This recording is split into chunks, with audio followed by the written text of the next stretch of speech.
Palavras de Radiância por Brandon Sanderson. Livro 2 do Relato da Guerra das Tempestades. Capítulo 17. Um padrão. A temida forma opaca à mente quase toda perderá. É a mais baixa, e de brilhante não tem nada. Para tomar essa forma, no preço não se pode pensar. O encontro com ela é sua derrocada. Da canção de listagem dos ouvintes, estrofe final. Enquanto viajava na carroça, Shallan cobria sua ansiedade com erudição. Não tinha como saber se os desertores haviam identificado os rastros de petrobulbos esmagados feitos pela caravana. Eles podiam estar no encalço, ou não. Não adiantava pensar nisso, ela disse a si mesma. E assim, encontrou uma distração. As folhas podem ter seus próprios brotos, disse ela, segurando uma das pequenas e redondas folhas na ponta do dedo. Ela voltou a contra a luz. Blutt estava sentada ao seu lado, enorme como um rochedo. Usava um chapéu que era elegante demais para ele, cor de creme, com abas dobradas para cima nas laterais. Às vezes batia seu bambu de condução, que tinha o tamanho de Shallan, na concha do chule à frente. Shallan havia feito uma pequena lista, na parte de trás do seu livro, das batidas que ele usava. Blutt batia 2 vezes, fazia uma pausa e batia de novo. Isso fez o animal ir mais devagar quando a carroça na frente, conduzida por Tavilac, começou a subir uma colina coberta de minúsculos petrobulbos. "Está vendo?" disse Shallan, mostrando-lhe a folha. "É por isso que os galhos da planta são tão frágeis. Quando vem a tempestade, ela despedaça esses galhos e arranca as folhas, que são levadas pelo vento e dão início a novos brotos, construindo suas próprias conchas. Elas crescem tão rápido, mais rápido do que eu imaginava, nessas terras pouco férteis." Blutt grunhiu. Shallan suspirou, baixando o dedo e colocando a planta minúscula no copo que estava usando para nutri-la. Olhou sobre o ombro. Nenhum sinal de perseguição. Ela realmente deveria deixar de se preocupar. Voltou ao seu novo caderno de desenho, um dos cadernos de Jasnah, que não tinha muitas páginas escritas. Então, começou um rápido esboço da pequena folha. Não tinha materiais muito bons, só um único lápis de carvão, algumas canetas e um pouco de tinta, mas padrão estava certo, ela não podia parar. Havia começado com um esboço para substituir o do Santide, uma vez que se lembrava de seu mergulho no mar. A imagem não se igualava àquela que produzira logo depois do evento, mas tê-la de novo, de qualquer forma, havia começado a curar as feridas dentro dela. Concluiu a folha, depois virou a página e começou a desenhar um esboço de Blutt. Não estava particularmente feliz de reiniciar sua coleção de pessoas com ele, mas suas opções eram limitadas. Infelizmente, aquele chapéu realmente parecia bobo. Era pequeno demais para sua cabeça. A imagem dele inclinado à frente como um caranguejo, as costas para o céu e o chapéu na cabeça, bem, pelo menos seria uma composição interessante. "Onde você conseguiu o chapéu?" perguntou ela, desenhando. "Eu comprei", murmurou Blutt sem encará-la. "Custou caro?" Ele deu de ombros. Shallan havia perdido seus próprios chapéus no naufrágio, mas persuadira Tavilac a dar a ela um dos chapéus trançados pelos parchemanos. Não era particularmente belo, mas tirava o sol da sua cara. Apesar da carroça sacolejante, Shallan enfim conseguiu terminar seu esboço de Blutt. Ela o inspecionou insatisfeita. Era de fato uma maneira pobre de reiniciar sua coleção, particularmente porque achava que o desenhara de modo um tanto caricato. Apertou os lábios. Como seria a aparência de Blutt se ele não estivesse sempre de cara feia? Se suas roupas fossem melhores? Se ele carregasse uma arma de verdade em vez daquele velho cacetete? Ela virou a página e começou de novo. Uma composição diferente, idealizada talvez, mas de algum modo também certa. Ele poderia até ser belo, se vestido apropriadamente. Um uniforme, uma lança plantada ao seu lado. Olhos na direção do horizonte. Quando terminou, estava se sentindo muito melhor em relação ao seu dia. Ela sorriu para sua produção, então mostrou-o para Blutt enquanto Tavilac chamava-a para uma pausa do meio-dia. Blutt deu uma olhada na imagem, mas não disse nada. Ele bateu algumas vezes no chule para que parasse junto da carroça de Tavilac. Teg se aproximou com sua carroça. Estava transportando os escravos dessa vez. Erva botão, disse Chalan, baixando seu desenho e apontando para um tufo de caniços finos, crescendo atrás de uma pedra próxima. Blunt grunhiu. Mais daquela planta? Sim. Poderia fazer a gentileza de colhê-la para mim? Os parchemanos não podem fazer isso? Eu tenho que alimentar os chules. Quem você prefere deixar esperando, guarda-Blunt? Os chules ou uma olhos claros? Blunt coçou a cabeça debaixo do chapéu, então desceu da carroça mal-humorado e caminhou até os caniços. Ali perto, Tavilac estava de pé em sua carroça fitando o horizonte ao sul. Um fino rastro de fumaça se erguia daquela direção. Chalan sentiu um arrepio imediato. Ela desceu apressada da carroça e foi até Tavilac. Raios, disse Chalan. São os desertores? Eles estão nos seguindo? Sim, pararam para a refeição de meio-dia, parece, disse Tavilac do alto da carroça. Eles não se importam que a gente veja a fogueira deles. O homem forçou uma risada. Isso é mau sinal. Provavelmente sabem que somos apenas 3 carroças e que mal vale a pena a perseguição. Então, contanto que a gente continue avançando e não pare com frequência, eles vão desistir. Sim, tenho certeza. Ele pulou da sua carroça, então rapidamente começou a dar água para os escravos. Não se deu ao trabalho de passar a tarefa aos parchemanos. Ele mesmo a fez. Isso, mais do que qualquer outra coisa, indicava seu nervosismo. Ele queria continuar avançando o mais rápido possível. Assim, os parchemanos continuaram tecendo na sua jaula atrás da carroça de Tavilac. Ansiosa, Chalan ficou assistindo. Os desertores haviam encontrado a trilha de petrobulbos quebrados. Percebeu que estava suando, mas o que podia fazer? Não tinha como apressar a caravana. Ela só podia esperar, como havia dito Tavilac, que conseguissem permanecer à frente da perseguição. Isso não parecia provável. As carroças de chules não poderiam avançar mais rápido do que homens marchando. Tente se distrair, pensava Chalan enquanto começava a entrar em pânico. Encontre alguma coisa para afastar sua mente da perseguição. E os parchemanos de Tavilac? Chalan olhou para eles. Talvez desenhar os 2 na jaula? Não. Estava nervosa demais para desenhar, mas talvez pudesse descobrir alguma coisa. Ela caminhou até os parchemanos. Seus pés reclamaram, mas a dor era suportável. Na verdade, em contraste com a maneira como havia ocultado suas expressões de dor antes, agora ela as exagerou. Era melhor fazer com que Tavilac pensasse que estava pior do que a realidade. Ela parou junto das barras da jaula. A parte traseira estava destrancada. Parchemanos nunca fugiam. Comprar aqueles 2 devia ter sido um investimento e tanto para Tavilac. Parchemanos não eram baratos, e muitos monarcas de olhos claros poderosos os acumulavam. Um deles olhou para Chalan, depois voltou ao seu trabalho. Ou uma delas.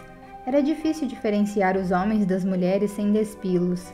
Os 2 tinham pele marmorizada, vermelho sobre branco. Seus corpos eram atarracados, com talvez 1,5 metro de altura, e eram calvos. Era tão difícil ver aqueles 2 humildes trabalhadores como uma ameaça. Quais são seus nomes? Indagou Chalan. Um ergueu os olhos, o outro continuou trabalhando. Seu nome? Insistiu Chalan. Disse o parchemano. Ele apontou para seu companheiro. 2. Ele baixou a cabeça e seguiu trabalhando. Você está feliz com a sua vida? Preferiria ser livre se tivesse oportunidade?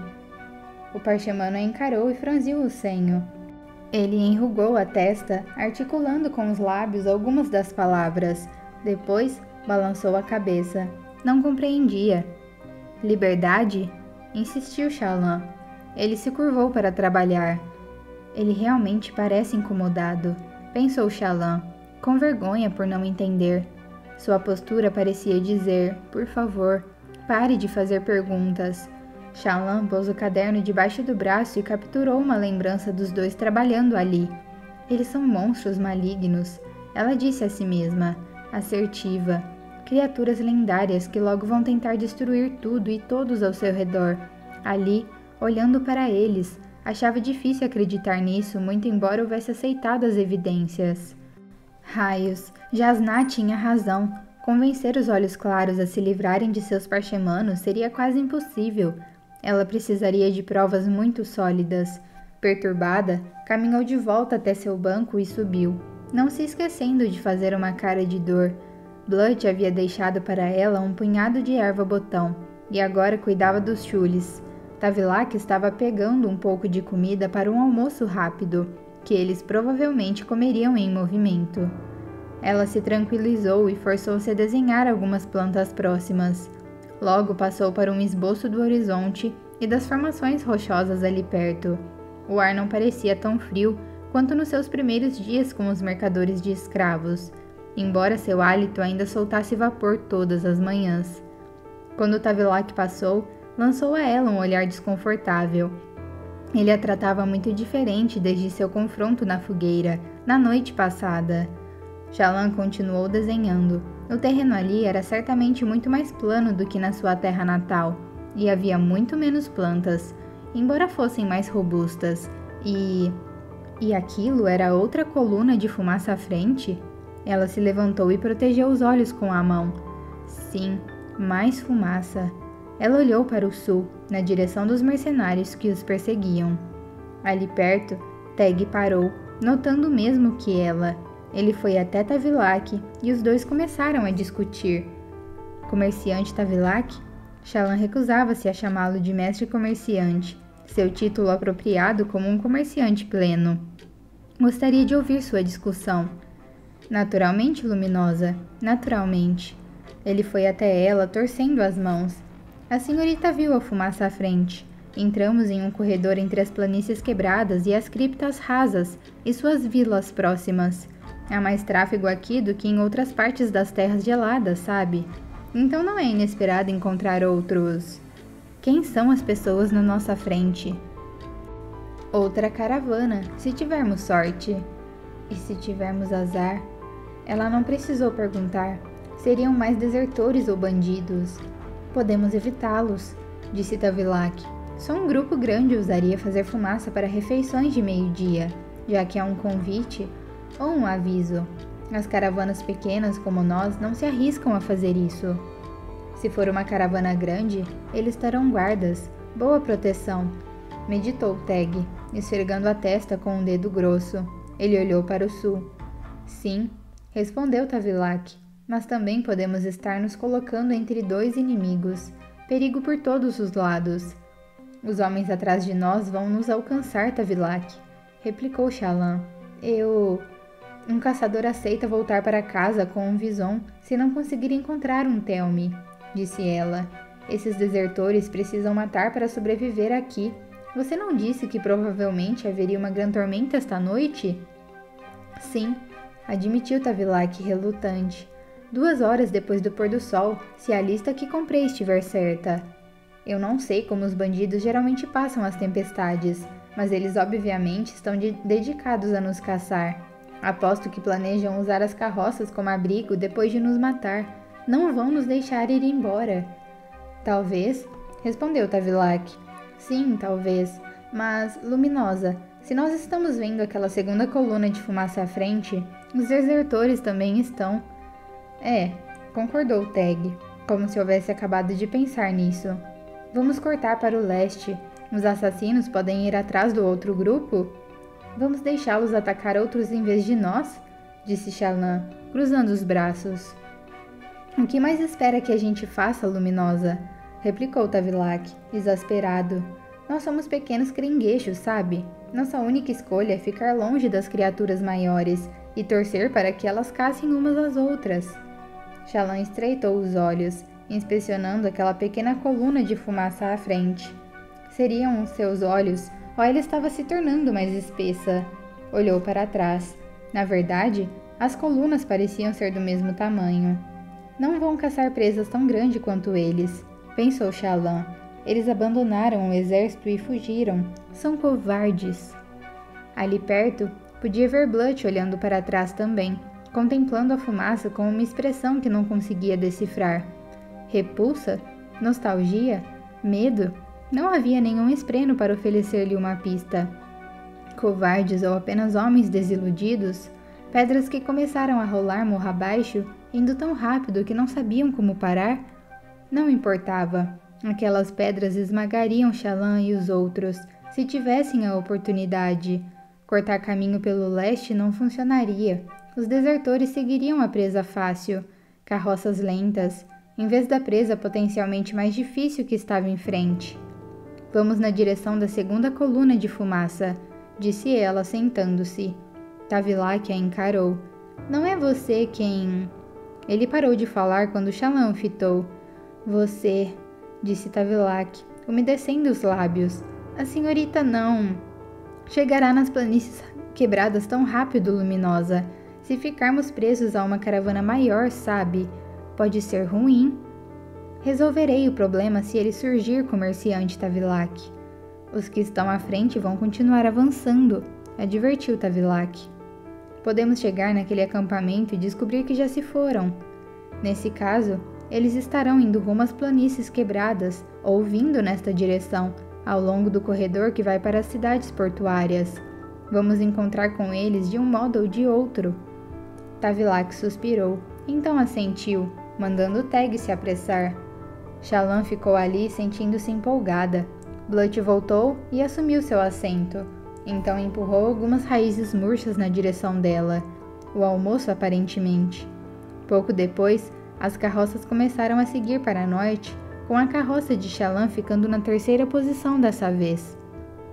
Shallan se acomodou no banco para a viagem. Eles estavam a horas de distância do segundo grupo, mesmo que conseguissem alcançá-lo. Para não se preocupar, ela concluiu seus esboços da paisagem. Então voltou a fazer desenhos ociosos, simplesmente deixando o lápis ir aonde quisesse. Desenhou enguias celestes dançando no ar, desenhou as docas de Carbran, fez um esboço de Ialbe, embora o rosto lhe parecesse errado, e ela não houvesse conseguido capturar a centelha travessa nos olhos dele. Talvez os erros estivessem relacionados com sua tristeza ao pensar no que provavelmente acontecera com ele. Ela virou a página e começou um desenho aleatório, qualquer coisa que lhe viesse à mente. Seus lápis se moveu até representar uma mulher elegante em um vestido imponente, solto mas elegante abaixo da cintura, justo no peito e na barriga. Mangas longas e abertas, uma ocultando a mão segura, a outra na altura do cotovelo, expondo o antebraço e drapeado abaixo. Uma mulher audaciosa, de porte, no controle, ainda desenhando inconscientemente, Shallan acrescentou seu próprio rosto à cabeça elegante da mulher. Ela hesitou, o lápis pairando sobre a imagem. Aquela não era ela. Era? Seria possível? Fitou a imagem enquanto a carroça sacolejava sobre pedras e plantas. Ela virou a página e iniciou outro desenho. Um vestido de baile, uma mulher na corte, cercada pelo que imaginava ser a elite de Alecar. Alta, forte, aquela mulher pertencia àquele lugar. Shallan acrescentou seu rosto à figura. Ela virou a página e fez outro desenho. Depois, mais outro. O último era um esboço dela parada na borda das planícies quebradas, como eram em sua imaginação, olhando para leste, na direção dos segredos que Jasnah havia buscado. Shallan virou a página e desenhou de novo, uma imagem de Jasnah no navio, sentada à sua mesa, papéis e livros espalhados ao redor. Não era o ambiente que importava, mas o rosto, aquele rosto preocupado, apavorado, exausto, levado até seus limites. Shallan reproduziu essa imagem perfeitamente, o primeiro desenho, desde o desastre, que capturava exatamente o que havia visto, o fardo de Jasnah. Pare a carroça, disse Shallan sem erguer os olhos. Blunt a olhou de soslaio. Ela resistiu ao impulso de repetir a ordem. Ele, infelizmente, não lhe obedeceu imediatamente. Por quê? Shallan olhou para cima. A coluna de fumaça ainda estava distante, mas ela tinha razão. Estava ficando mais espessa. O grupo à frente havia parado e montado uma fogueira de bom tamanho para a refeição do meio-dia. Julgando pela fumaça, era um grupo muito maior que seus perseguidores. Vou para os fundos da carroça, disse Shallan. Preciso procurar uma coisa. Você Pode continuar quando eu estiver instalada, mas por favor, pare e me chame quando estivermos perto do grupo à frente. Ele suspirou, mas deteve o Chule com algumas pancadas no casco. Shallan desceu, pegou a erva-botão e o caderno, depois foi até a parte de trás da carroça. Quando entrou, Blunt imediatamente voltou a avançar, gritando de volta para Tavilac, que queria saber o motivo do atraso.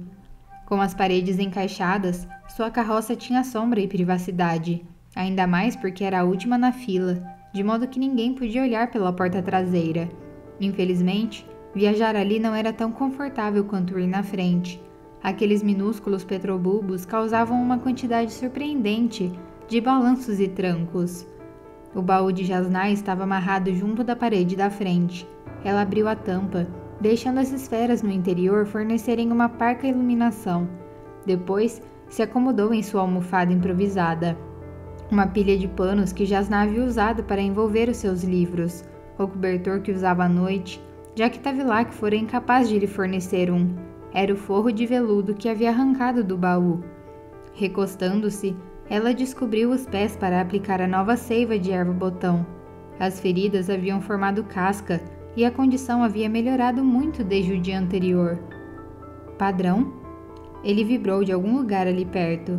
Shallan pedira que ele continuasse na parte traseira para não alarmar Tavilac e os guardas. Meus pés estão se curando. Você fez isso? Eu sei quase nada sobre por que as pessoas quebram. Sei menos ainda sobre por que elas desquebram. A sua raça não se machuca? Perguntou ela, quebrando uma haste de erva-botão e espremendo as gotas sobre seu pé esquerdo. Nós quebramos, mas é diferente dos homens, e não nos desquebramos sem ajuda. Eu não sei por que você desquebra. Por quê? É uma função natural dos nossos corpos. Coisas vivas se regeneram automaticamente. Ela segurou uma das esferas perto do pé, procurando sinais de pequenos esprenos vermelhos de putrefação. Quando encontrou alguns junto de uma ferida, apressou-se em aplicar a seiva para afastá-los. Queria saber por que as coisas funcionam, disse Padrão. Muitos de nós também queriam, replicou Shallan, curvada para a frente. Ela fez uma careta quando a carroça bateu em uma pedra particularmente grande. Eu me fiz brilhar na noite passada, junto à fogueira com Tavilac. Sim. Você sabe por quê? Mentiras. Meu vestido mudou, continuou Shallan. Juro que os rasgos sumiram na noite passada, mas agora eles voltaram. Sim. Eu tenho que ser capaz de controlar essa nossa habilidade. Jasnah chamava de tesseluminação. Ela deu a entender que era mais segura de praticar do que a transmutação. O livro? Shallan franziu o senho, recostando-se contra as barras na lateral da carroça. Ao lado dela, havia uma longa linha de arranhões no piso, aparentemente feita por unhas, como se um dos escravos houvesse tentado, em um acesso de loucura, abrir caminho para a liberdade com os dedos. O livro que Jasnah lhe dera, Palavras de Radiância, havia sido engolido pelo oceano. Parecia uma perda maior do que o outro que recebera de Jasnah, o livro das páginas infinitas, estranhamente em branco. Ela ainda não compreendia totalmente o significado daquilo. Nunca tive uma oportunidade de ler aquele livro, disse Shallan.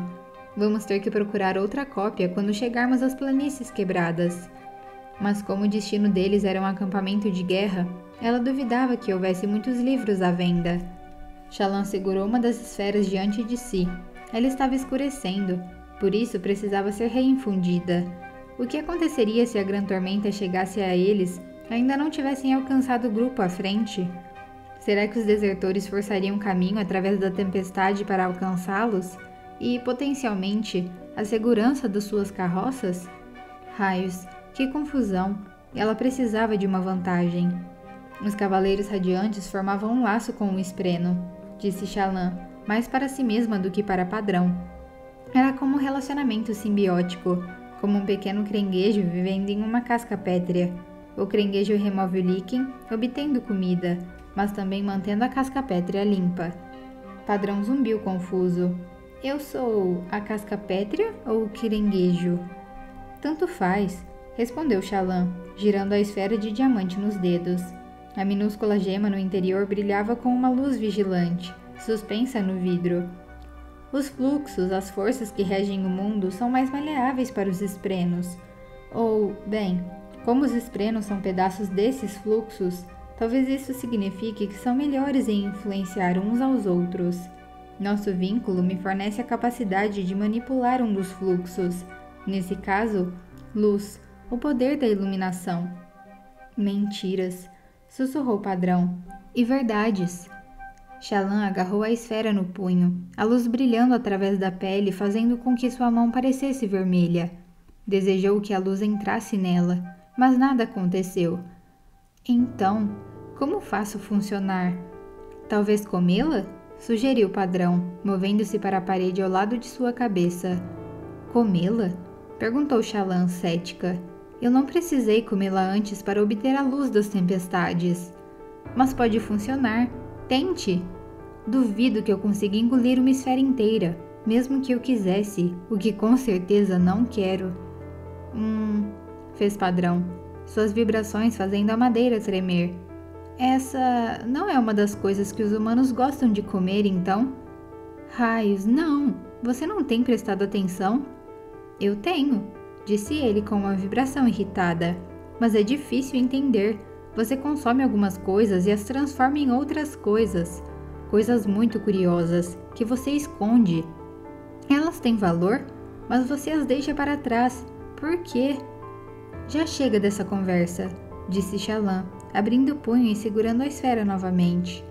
Precisava admitir que parte do que ele dissera parecia certo. Ela não havia comido nenhuma esfera antes, mas de algum modo havia consumido a luz, como se a bebesse. Ela havia inspirado a luz, certo? Olhou para a esfera por um momento, depois inspirou com força. Funcionou. A luz deixou a esfera, rápido como um batimento cardíaco, uma linha brilhante fluindo para o seu peito. Dali, ela se espalhou, preenchendo-a. A sensação incomum fez com que Shallan se sentisse ansiosa, alerta, pronta, a ponto de fazer alguma coisa. Seus músculos ficaram tensos. Funcionou, disse ela, embora a luz das tempestades, brilhando de modo tênue, lhe escapasse quando falava. Também estava emaneando da sua pele. Ela precisava praticar antes que se esgotasse. Desse iluminação. Ela precisava criar alguma coisa. Decidiu fazer algo que já realizara antes, aprimorando a aparência do seu vestido. Novamente, nada aconteceu. Ela não sabia o que fazer, quais músculos usar, ou mesmo se era para usar músculos. Frustrada, ficou sentada ali tentando encontrar uma maneira de fazer a luz das tempestades funcionar, sentindo-se inepta à medida que ela escapava por sua pele. Vários minutos se passaram até que a luz se dissipasse completamente. Bem, isso não foi nada impressionante, comentou ela, movendo-se para pegar mais hastes de erva-botão. Talvez seja melhor praticar transmutação. Padrão zumbiu. Perigoso. Foi o que Jasnah me disse, respondeu Shallan, mas ela não está mais aqui para me ensinar, e pelo que sei, era a única capaz de transmutar. Ou pratico por conta própria, ou nunca vou aprender a usar a minha habilidade. Ela espremeu mais algumas gotas de seiva de erva-botão para massagear um corte no pé. Então parou. A ferida estava perceptivelmente menor do que momentos atrás. A luz das tempestades está me curando, disse Shallan. Ela faz você desquebrar? Sim, pai das tempestades, estou fazendo coisas quase por acidente. Algo pode ser feito quase por acidente? Perguntou o Padrão, genuinamente curioso. Essa frase, não sei o que significa. Bem, é na maior parte uma figura de linguagem. Então, antes que ele pudesse perguntar mais, ela continuou. E com isso quero dizer algo que falamos para expressar uma ideia ou sentimento, mas não um fato literal. Padrão zumbiu. Mas o que isso significa?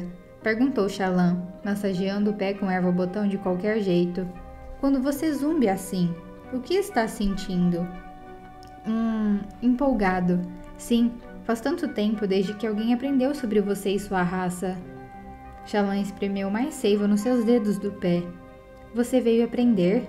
Espere, você é um erudito? Mas é claro. Por que outro motivo eu viria? Eu vou aprender tanto antes de... Ele parou subitamente. Padrão? Antes do quê? Uma figura de linguagem, disse ele de modo absolutamente inexpressivo, sem tom algum. Ele estava ficando cada vez melhor em falar como uma pessoa, e às vezes soava como uma, mas no momento, toda a cor havia sumido da sua voz. Você está mentindo, acusou ela, olhando para o padrão dele na parede. Ele havia encolhido, ficando tão pequeno quanto um punho, metade do seu tamanho normal. Sim, admitiu ele relutante. Você é um péssimo mentiroso, disse Shallan, surpresa com a descoberta. Sim, mas você adora mentiras. Tão fascinantes, vocês todos são tão fascinantes. Diga-me o que ia dizer, ordenou Shallan. Antes de parar de falar, vou saber se você mentir. Você soa como ela, cada vez mais como ela. Me conte. Ele zumbiu de modo irritado, rápido e agudo. Vou aprender o que puder antes de você me matar. Você acha que vou matar você? Aconteceu com os outros, disse Padrão, sua voz mais suave agora. Vai acontecer comigo. É um padrão. Isso tem a ver com os Cavaleiros Radiantes, disse Shallan, erguendo as mãos para começar a trançar seu cabelo. Seria melhor do que deixá-lo despenteado. Ainda que, sem um pente e uma escova, até mesmo trançá-lo seria difícil. Raios, preciso de um banho, e de sabão, e de uma dúzia de outras coisas. Sim, disse Padrão, os cavaleiros mataram seus esprenos. Como? Por quê? Seus juramentos, disse Padrão. Isso é tudo o que sei. Minha espécie, os que não tinham vínculos, nós recuamos, e muitos mantiveram suas mentes. Ainda assim, é difícil pensar longe da minha espécie, a não ser que tenhamos uma pessoa. Então é isso que você ganha, disse Shallan, desfazendo os nós dos cabelos com os dedos. Simbiose. Eu tenho acesso à manipulação de fluxos. Você adquire pensamento. Sapiência, respondeu o Padrão. Pensamento, vida, essas coisas são dos humanos. Nós somos ideias, ideias que desejam viver. Shallan continuou cuidando do cabelo. Eu não vou matar você, disse ela com firmeza. Não vou. Eu não acho que os outros queriam matar também, mas isso não importa. Importa sim, não vou fazer isso. Não sou um cavaleiro radiante. Jasnah deixou isso claro. Um homem que usa uma espada não é necessariamente um soldado. Só porque tenho essas habilidades, não significa que sou um deles. Você falou juramentos. Shallan gelou. Vida antes da morte. As palavras lhe ocorreram das sombras do passado, um passado em que ela não queria pensar. Você vive mentiras, disse Padrão. Isso te dá força, mas a verdade... Sem falar verdades, você não será capaz de crescer, Shallan. De algum modo, eu sei disso. Ela terminou de cuidar do cabelo e passou a recolocar as ataduras nos pés. Padrão havia se movido para o outro lado da carroça barulhenta, só ligeiramente visível na luz fraca. Ela ainda tinha um punhado de esferas infundidas. Não era muita luz das tempestades, considerando quão rapidamente aquela outra lhe escapara. Deveria usar o que tinha para curar mais os pés? Será que conseguiria fazer isso intencionalmente? Ou essa habilidade lhe fugiria? Como até essa iluminação? Ela guardou as esferas na bolsa segura. Economizaria só por via das dúvidas. Por enquanto, aquelas esferas e sua luz podiam ser a única arma disponível. Com as ataduras refeitas, ela se levantou na carroça sacolejante e descobriu que a dor dos pés praticamente se fora. Podia andar quase normalmente, embora ainda não quisesse ir longe sem sapatos. Satisfeita, ela bateu na madeira mais perto de Blood. Pare a carroça! Desta vez, ela não precisou repetir. Contornou a carroça e, sentando-se ao lado de Blood, imediatamente notou a coluna de fumaça à frente. Ela havia se tornado mais escura e maior, increpando-se violentamente. Isso não é fogo de cozinhar, disse Shallan. É, concordou Blood, a expressão sombria. Alguma coisa grande está queimando, provavelmente carroças. Ele olhou para ela. Não sei quem está lá, mas as coisas não vão bem para eles.